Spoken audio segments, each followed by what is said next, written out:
NTA International News. Vice President Mamadi Sambo says government achieved milestone in the power sector. Nigerian military to overcome security challenges in the northeast. Xenophobic attacks. Federal government takes steps to ensure safety and security of Nigerians in South Africa. And submerged city of Egypt in the Mediterranean Sea discovered 1,200 years after. Hello there, it's so good to have you join us in NTA International News. I am Oku Ekbayong. We'll begin by telling you that the last meeting of the board of Niger Delta Power Holding Company, implementers of National Integrated Power Project under this administration, held and took stock of activities as it lines up projects expected to be inaugurated in the next few weeks. State House correspondent Hamza Musa-Makafi reports that Vice President Mohamed Namadi Sambo, who chaired, says government achieved milestones in the power sector. In the meeting, which the board says is the last under this administration, members assessed the journey so far on the implementation of the project across the value chain of generation, transmission and distribution infrastructure. For distribution projects, we have 296 distribution projects in my portfolio. And as I speak to you now, 265 of those have been completed. The board says a number of projects will be inaugurated. As the NRPP management goes ahead with plans for the inauguration of projects within the time limit of this administration, the new 330/132/33 kV transmission station in Makadi of Benue State and the one in Gwagwalada of the Federal Capital Territory and the biggest transmission station in Okiaro of Ogun State have been slated. The meeting similarly considered update on sales transaction agreement for the 10 NIPP plants and securitization of gas supply to some of the plants. For the supply of gas to Omotosho, Abuja and Calabar power plant, those ones have been completed. They have been already linked to the grid. Similarly finalized is audited accounts for 2013 and 2014 of the NDPSC. Also, that the demarcation was that 2005 to 2012 was a single company that was formed, the Niger Delta Holding Company. The difference is that in 2013, 2014, that has been fragmented into several other companies. With achievements in the sector, the board, however, says vandalism of gas pipeline has been a major constraint to efficient and adequate supply of the commodity to enable plants function at full capacity utilization. And it happened almost predictably every 2 weeks. Once they hit the western axis, Escravos-Lagos pipeline, the only reason they hit it is apparently for sabotage, because you can't collect the gas, you can't sell the gas, you can't store the gas. There must be a legislation that sanctions any person who sabotages the efforts of government in attending power supply in this country. There must be some example set. Once that is done, people will now know that yes, government is serious about providing power to this country. From the presidential villa Abuja, I am Hamza Musa-Makafi, NTA News. Worried over the high turnover of legislators in Nigeria, the clerk of the National Assembly, Salisu Maikasuwa, has challenged parliamentary staff to properly guide and support new legislators towards understanding the dynamics of the legislature for optimum performance. Speaking at the inauguration of the new executive members of the Parliamentary Staff Association of Nigeria, the clerk said it is necessary towards consolidating democracy and good governance in Nigeria. National Assembly correspondent Adamu Sambo reports. It is on record that after every election in Nigeria since the restoration of democracy, majority of the lawmakers do not get re-elected. This, the clerk to the National Assembly, Salisu Maikaswa, said affect the performance of the legislature in framing the nation's laws and policies, as well as ensuring transparency and accountability in government. He therefore challenged parliamentary staff to support the lawmakers in performing their constitutionally mandated functions effectively and efficiently towards deepening democracy in the country. We should work in harmony to ensure that the workers of the National Assembly continues to be exemplary, to be disciplined, to be supportive, and to be very, very effective. Chairman of the National Assembly Parliamentary Staff Association, Bature Musa, promised enabling environment for lawmaking in the National Assembly as part of their contributions towards creating a durable democratic order. In Abuja, Adamu Sambu, NTA News. And tasked to forestall further diversion of crude oil, bunkering and vandalism of oil pipelines, the House of Representatives Ad Hoc Committee investigating alleged diversion of crude oil deposits has 10 days to expose corruption and to ensure that extant laws guiding oil exploration are complied with. National Assembly correspondent Ifeanyi Okafor reports on the findings of the investigative hearing held at the National Complex. The investigative public hearing is on alleged diversion of crude oil deposits at Stop Creek's marginal fields in Akwa Ibom by Universal Energy Resources Limited. Chief Whip of the House, Ishaka Bawa, who represented Speaker Tambuwal at the event, regretted the revenue loss and other economic and social impacts in the surrounding communities within which the oil wells are located.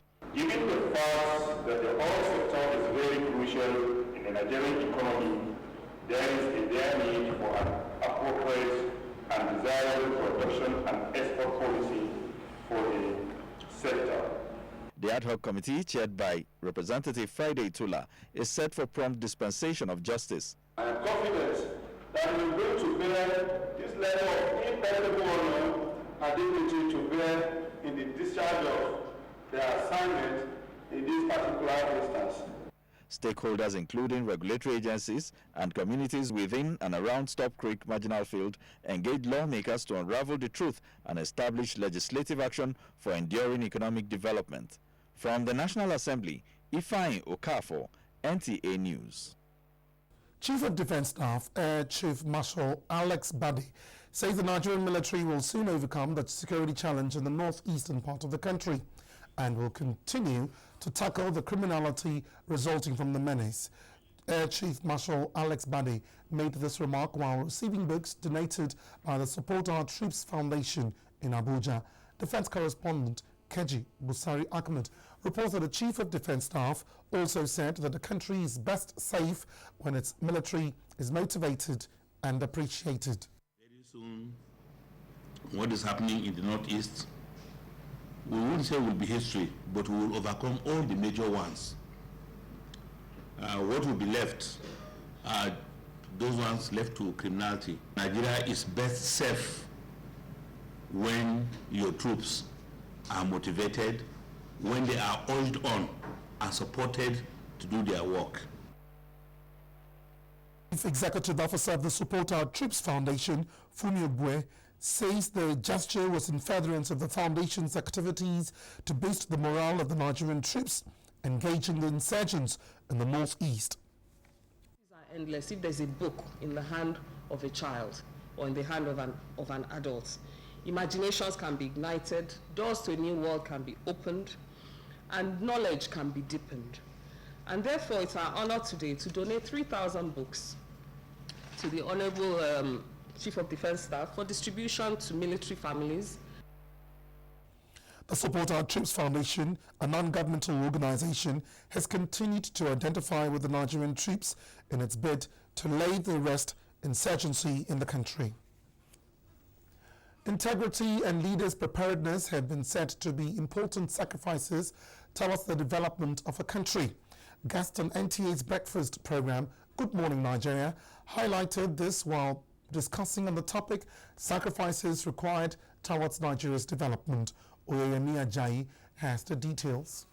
Taking cue from the sacrifice and the exemplary step made by President Goodluck Jonathan in conceding to defeat, guests on the program said leaders should look beyond themselves and make the interest of the people paramount. Know that these leaders are making sacrifice, so they too will be prepared to make sacrifice. They will be prepared to work hard, because for too long, power and position has been seen as throwing agbada over agbada, and pure hard work. And a new generation will begin to see their country in that light and begin to follow. You say you see young people today who say to you, we cannot get employment because we do not have godfathers. Now, if we introduce a fair system that goes for the best, nobody is going to be bothered whether you fail because you are not good enough. In fact, what will happen is that you will do the best to improve yourself. Other guests, however, highlighted that for the country to grow, every citizen must play his part, especially in the payment of tax, which is civic responsibility to all citizens. They also said the youth should think of what they can do to develop themselves, earn income, and grow the economy. Believe that we are all equal, created equal, and that every human being should have, every child growing up should have equal opportunity. They will not arrive at the same place, but they should be given equal opportunity. The guest challenged Nigerian leaders to invest in the future of the country, as it is a sure way to print their names on the sand of time. In Abuja, Oyeyemi Ajayi, NTA News. Niger Delta youths, under the umbrella of Bridge Builders of Niger Delta, have reiterated their support and commitment to work with the incoming administration of General Muhammadu Buhari to end the challenges in the region. Grand patron of the organization, Dibi Yinkore, stated this at a press briefing in Abuja. Aliyu Tukur has the details. The organization, which is a combination of ex-militants, professionals and various youth organizations from the Niger Delta, aims at realizing the socio-political and economic development of the region. To achieve this, the group noted that there is need to support the incoming administration to address issues as militancy, pipeline vandalism, kidnapping and oil theft. The president-elect is a nation builder. And we as fellow nation builders, we also know that the dynamics of nation building is not a one-man issue, it's a collective responsibility. Our most sincere prayer is that the Almighty God will give him, President-elect General Muhammadu Buhari, the wisdom to lead this country to the promised land. The organization expressed hope in the ability of President-elect Buhari to provide lasting solutions to the challenges of not only the Niger Delta, but the country at large. The group also commended President Jonathan and Nigerians for conducting a peaceful and credible elections, which will assist the Buhari administration to stabilize, get focused, and indeed achieve. In Abuja, Aliyu Tukur, NTA News. The federal government says the recent relocation of Department of Cooperatives from the Ministry of Agriculture to that of Labour will not in any way affect the growth of business in the country. Musa Babaliyu has more. The federal government has recently moved the Department of Cooperatives out of the Ministry of Agriculture to that of Labour and Productivity to ensure effective management and accountability. This development, however, become a source of concern to members of the cooperatives organization. It is in view of this that the representatives of cooperatives met with officials of the Ministry of Agriculture on the way forward. The desired change by the cooperative movement in Nigeria is the upgrading of the Federal Department of Cooperatives, either a full-fledged ministry, as it is in Kenya, or a commission like the Corporate Affairs Commission, with full budgetary allocation to enable her deliver on her mandate. Permanent Secretary, Minister of Agriculture, Aledi Afia, stating that the action taken is in the best interest of the nation. The model we are going, these are one of the suggestions that we will be putting forward to the new administration to find ways of deepening and promoting rural development, and also trying to stem the tide of everybody wanting to come to the city to look for white-collar jobs. That is why we've always said that agriculture offers the best opportunity to create jobs, to grow this economy, and to promote what we call inclusion in growth. In Abuja, Musa Baba Aliyu, NTA News. And now this is news on NTA International, reaching you from Abuja, Nigeria. All news after this time out. You are watching NTA, Nigerian Television Authority. For more information and news updates, Visit our website at www. Minister of State to Foreign Affairs, Senator Musliu Banikoro, says the federal government is doing everything possible to ensure the safety and security of all Nigerian nationals in South Africa. The minister said this in an interview with correspondent Gabriel Odu in Abuja. The minister noted that Nigeria and South Africa have robust bilateral relations, adding that the South African government has assured full protection of Nigerians in that country. Government is taking necessary steps to ensure that their interest is safeguarded. To those at home, we also want to encourage them to be calm, that we are on top of the situation. And let me also briefly highlight some of the steps that the South African government has taken immediately the incident started. They set up a committee headed by Minister of Home Affairs with curfew related to social welfare, business activities, to move in immediately and see how these situations can be resolved. Reports indicate that many South Africans are against violence, but are also unhappy with immigration policies.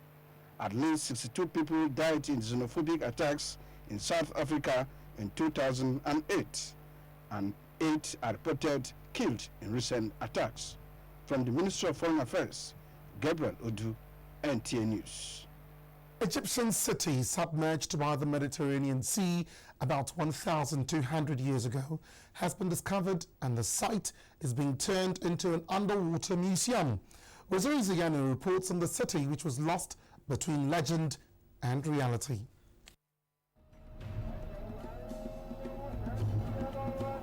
Off the coast of Egypt, northeast of Alexandria, is where the mysterious city submerged under 150 feet of water was recovered. A French underwater archaeologist, Frank Godillo's tenacity and later careful planned journey led to the recovery of this legendary port city with 2 names, which Egyptians called Tonis, while the Greek referred to it as Heraklion.